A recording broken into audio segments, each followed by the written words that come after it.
Voice వినిపించలేకపోతున్నాము, ప్రజల్లో voice వెళ్ళటం లేదు అదే స్థాయిలో. ఇప్పుడు ఈయన వెంకటరెడ్డి గారు ఇందాక ఏదో ప్రగల్భాలు పలుకుతున్నారండి. ఓటు వేయమని అడుగుతున్నాం, మేము మంచి జరిగితే వేయమని అడుగుతున్నాం. ఎలా అడుగుతున్నారు జగన్మోహన్ రెడ్డి గారు? మనం 124 సార్లు బటన్ నొక్కా నేను, మీరు 2 బటన్లు నొక్కాలి.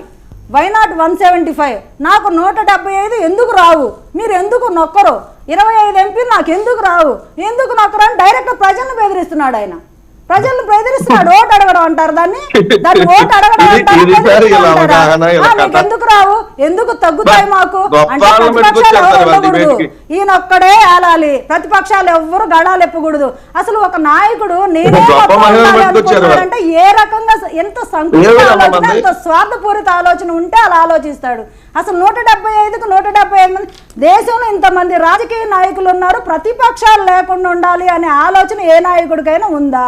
కానీ జగన్మోహన్ రెడ్డి గారికి ఉందంటే అర్థం ఏంటి? ఎవ్వరు ఉండకూడదు, నేను ఒక్కడనే ఉండాలి, నేను ఒక్కడనే నియంత్రణగా ఉండాలి, నేను ఒక్కడనే నియంత్రణతో పోవాలి.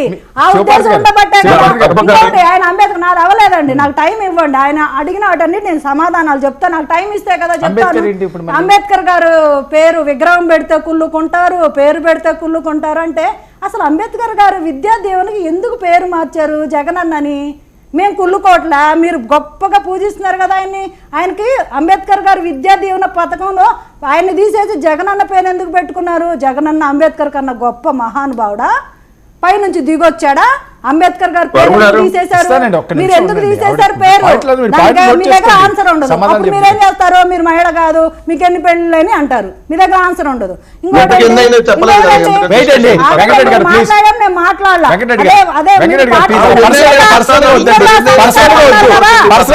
చూపించండి సంస్కారం అన్నారు కదా, ఇంకోటి పీకలు పిసుకాలి, చెప్పులతో కొట్టాలి అని వైసీపీ వాళ్ళని అనలేదండి పవన్ కళ్యాణ్ గారు. ఎవరైతే నా పెళ్లిళ్ళ గురించి మాట్లాడతారో వాళ్ళకి చెప్పుతో కొడతా అన్నారు.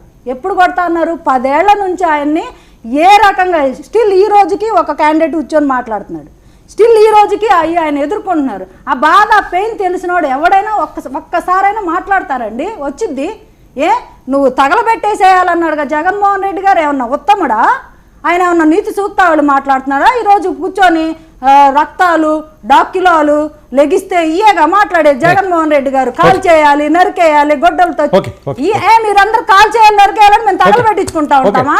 మేము మాట్లాడకూడదా? సమాధానాలు ప్లీజ్ చెప్తాను సార్. ఇప్పుడు సలహాదారుల గురించి మాట్లాడారు అంటే అవగాహన మాజీ స్పీకర్ గా చేసిన ఆయన తెచ్చుకోమనండి. ఎందుకంటే సలహాదారుకి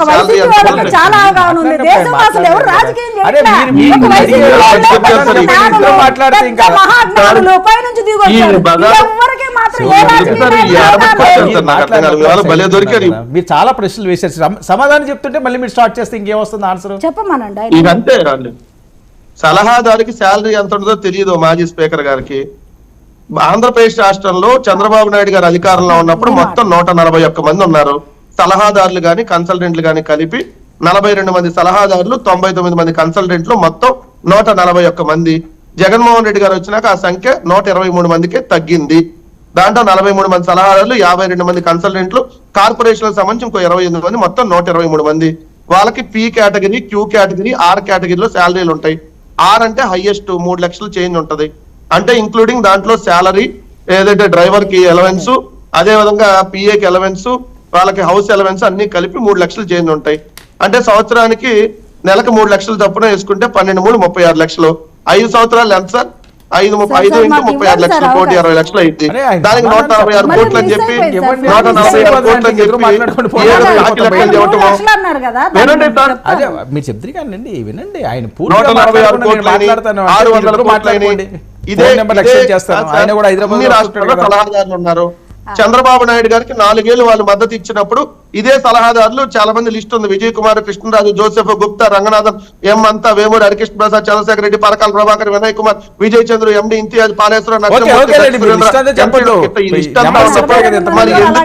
ఈ సలహాదారులు ఎందుకు పెట్టారండి? ప్రపంచానికే పాఠాలు చెప్పిన చంద్రబాబు నాయుడికి, సెల్ ఫోన్ కనిపెట్టిన చంద్రబాబు నాయుడికి అసలు ఈ భూ ప్రపంచంలో మనుషులను కనిపెట్టిన చంద్రబాబు నాయుడుకి ఈ సలహాదారులు ఏంటంటే ఆయనకు ఒకటి సలహాలు ఇచ్చేదేనండి, మోడీకి సలహాలు ఇస్తాడు, ఆయన ఎవరు అమెరికా అధ్యక్షుడు సలహాలు ఇచ్చే చంద్రబాబు నాయుడుకి ఇంతమంది సలహాదారులు ఎందుకని చెప్పి దత్తపుత్రుడు అడ్డపుత్రుడు మరి నోరు ఏం మోగపోయిందా లేదంటే నోట్లో ఏమన్నా అయ్యిందా నోరుకి ఏమన్నా?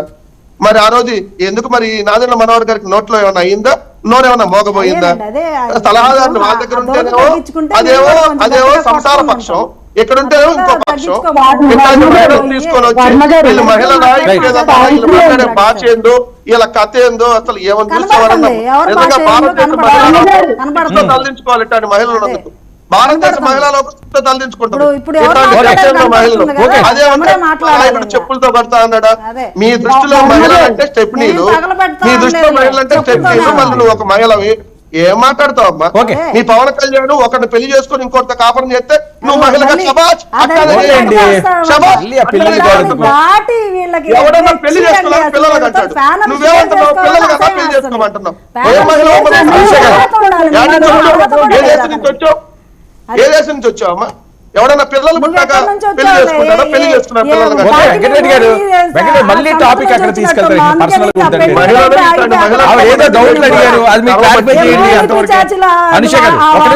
అనుష గారు ఏదో చెప్తున్నారు. అనుష గారు అమ్మా ఇంతకు నేను అడిగిన దానికి సమాధానం చెప్పండి.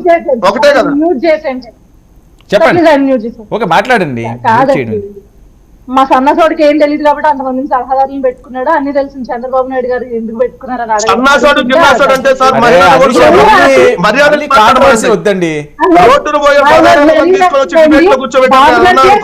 బాబు గారికి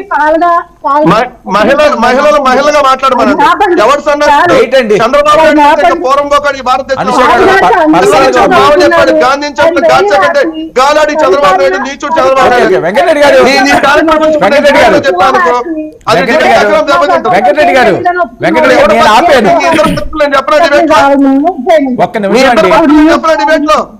ఒక్క నిమిషం వెంకటరెడ్డి గారు నేను ఆపాను కదా, నేను ఆపాను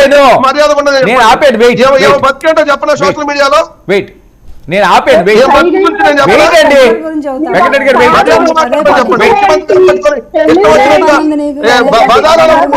వెయిట్ అండి ఒక నిమిషం వెయిట్. ఎవరు బంగారం తెలియదు, నీ క్యారెక్టర్ నీ క్యారెక్టర్ తెలియదు. క్యారెక్టర్ లో మళ్ళీ మాట్లాడుతున్నావు, ఏం మాట్లాడుతున్నావు? మీ క్యారెక్టర్ కొంచెం తెలియదు.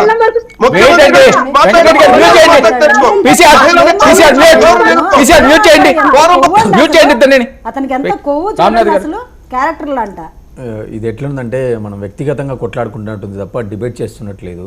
ఈరోజు సభ ఏం జరిగింది, సభలో కీలక అంశాలు ఏంటి, ఎలాంటి అజెండా పైన చర్చ జరిగితే బాగుంటుంది, కానీ కథ మొత్తం ఎప్పుడు చుట్టూ తిరుగుతా వ్యక్తిగత అంశాలపైన మాట్లాడడం కొంత బాధాకరం. నేనేమంటే వాళ్ళ అధికార ప్రతినిధులు కాబట్టి ఏదో వాళ్ళ నాయకుడిని హోల్డ్ చేసుకోవడానికి వీళ్ళు డిఫెన్స్ చేసుకోవడం కూడా అది మాట్లాడుకోవాలంటే చాలా వేదికలు ఉంటాయి, వాళ్ళ పార్టీ వేదికలలో మాట్లాడుకోవచ్చు. ఇప్పుడు మనం మీడియాలో మాట్లాడుతున్నప్పుడు కొంత డెకోరం మెయింటైన్ చేయాలి. ఖచ్చితంగా ఎంతోమంది పీపుల్ వాచ్ చేస్తుంటారు. ఒకటే అంశం చుట్టూ తిరిగినా కూడా మనకు సమయం కూడా వృధా, దానివల్ల ప్రయోజనం శూన్యం. ఖచ్చితంగా మీరు ఏదైనా ఉంటే అంశాలు, ఇప్పుడు తను ఒక అంశం లేవనెత్తింది, ఎస్ ఎగ్జాక్ట్లీ ఖచ్చితంగా ప్రతిపక్ష పార్టీలో ఉన్నారు కాబట్టి వాళ్ళు లేవనెత్తుతారు. ఈరోజు సజ్జల రామకృష్ణారెడ్డి గారికి కానీ మిగతా వాళ్ళకి ఎంత జీతాలు ఇస్తున్నారు, ఇన్ని కోట్లు వృధా చేస్తున్నారు అనేటువంటిది వచ్చింది. సో వాటికి ఆన్సర్ చేయండి. ఆ ఆన్సర్లో ఎవరిది లాజిక్ ఉంది, ఎవరిది అథెంటికేటెడ్ అనేది పీపుల్ వాచ్ చేస్తారు. The people will decide. ఇప్పుడు ఆయన లేవనెత్తారు, గతంలో కూడా చంద్రబాబు నాయుడు గారికి ఇంతమంది ఉన్నారని. మనం ఈ ఆరోపణలు కూడా గతంలో చూసినాం. చంద్రబాబు నాయుడు గారు హయత్ హోటల్లో ఉన్నప్పుడు కూడా ఇన్ని కోట్లు పెట్టారు, అన్ని కోట్లు ఖర్చు పెట్టారు. సో అప్పుడు పవన్ కళ్యాణ్ ఏం ప్రశ్నించలేదా, ఇప్పుడే ప్రశ్నిస్తున్నారా అన్న కోణంలో ఆయన మాట్లాడుతున్నారు. తర్వాత మీరు దాన్ని తీసుకొని మీరు డిఫెండ్ చేయండి, కానీ మీరు మళ్ళీ మధ్యలో ఇంటర్ఫీర్ అయినందువల్ల మనకు ప్రయోజనం ఏముండదు. ఎస్ ఖచ్చితంగా ఈరోజు వీళ్ళు లేవనెత్తిన అంశాలు కూడా కొంత వాస్తవం ఉంది. ఈరోజు ఆయన చెప్తున్నాడు అక్కడ 3 కేటగిరీలు ఉన్నాయి, కేటగిరీలలో ఇంత జీతాలు ఉన్నాయని. సో అవెల్ల పబ్లిక్ డొమైన్లో ఉండాలి కదా. వీళ్ళు ఒక మాట అన్నారు, ఆ జీవోలు ఆ ఇన్ఫర్మేషన్ ఎందుకు పబ్లిక్ డొమైన్లో లేదు అంటున్నారు. ఎస్ మీరేం చెప్పాలా, పబ్లిక్ డొమైన్లో పెడతాము, ఖచ్చితంగా ఉన్నాయి మీకు. పబ్లిక్ డొమైన్ లో ఉన్నాయి, ఎవరెవరికి ఎంత శాలరీ ఇస్తూ హైకోర్టు సబ్మిట్ చేసాం, అన్ని రకాలుగా ఉన్నాయి. అదే అంటున్నాను వెంకటరెడ్డి గారు, నేను అదే అంటున్నాను. అలాంటి విషయాలతో కౌంటర్ చేసినా అటాక్ చేసినా బాగుంటుంది.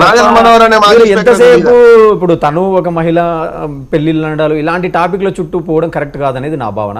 ఎందుకంటే మీరు రేపు ఈ డిబేట్లలో పాల్గొనాలా, తను పాల్గొనాలా, ఇది ఏదో ఒక రోజుతో ముగించేది కాదు, ఒక రోజుతో అయిపోయేది కాదు. కాబట్టి రామనాథ్ గారు ముఖ్యమంత్రిని పట్టుకొని సన్నాసాడు గిన్నాసాడు అంటే ఇంకా అట్లాంటి మహిళలకి ఏ విధంగా సమాధానం చెప్పాలి మీరు చెప్పండి. ఎవరు సన్నాసాడు, ఓ క్యారెక్టర్ ఏంటి, ఓ స్థాయి ఏంటి, ఓ ముఖ్యమంత్రి పట్టుకొని ఏంటండి? మాట్లాడుతున్నారు. దీనికి ఇంకో విషయం చెప్తానండి. పైనుంచి వచ్చాడా ఏంటి? ఆయన పౌరుడేగా. ఒక్క నిమిషం. అందరూ సమాధానం మాట్లాడే స్థాయి చెప్పాల్సిందే. వెళ్తే. ఇప్పుడు ఈ రోజు చెప్పాలా? ఏంటి? హజారాన్ని క్యారెక్టర్ చేస్తావా? ఆ? సన్నాసి ఎందుకంటే ఇంకా వేరే పదాలు దొరకలా. ఏంటండి వెంకటరెడ్డి గారు, వెంకటరెడ్డి గారు మీరు దొరకలా. వెంకటరెడ్డి గారు అంతకంటే మీకు వేరే పదాలు దొరకలా. వెంకటరెడ్డి గారు మీరు చంద్రబాబు నాయుడు గారిని పవన్ కళ్యాణ్ కూడా మాట్లాడిన సందర్భాలు ఉన్నాయి. ఆడిలాగి ఇడిలాగని ఒక పర్సనల్ గా ఇంకో పర్సనల్ గా తెస్తారు. మీ పర్సనల్ ఎవరు టచ్ చేయట్లేదు కదా, వినండి. మీ పర్సనల్ ఎవరు టచ్ చేయట్లేదు కదా వెంకటరెడ్డి గారు. వాళ్ళు మాట్లాడతారు, ఎవరు కాదు విమర్శించుకోలేదు. ఏదో మాత్రం తెలుసు కదా. ఒక్క నిమిషం అండి. వెంకటరెడ్డి గారు తోటి ప్యాల్ వినండి, తోటి ప్యాల్ లిస్టు మీరు పర్సనల్ గా వినండి, పర్సనల్ గా ఆ రకంగా ఎవరిని దయచేసి వద్దు. అది ఎవరైనప్పటికీ కూడా అందులో అందరూ మన ఇంట్లో పిల్లల్లాగా ఉండాలి తప్పించి ఏదో పేరుకి వచ్చి మాట్లాడడం కరెక్ట్ కాదు. వాళ్ళ పార్టీ అసమర్థతను తెలియనీయకుండా Wait, అతను wait. స్ట్రాటజికల్ గానే మూవ్ చేస్తాడు అలా. ఈరోజు వెంకటరెడ్డి గారి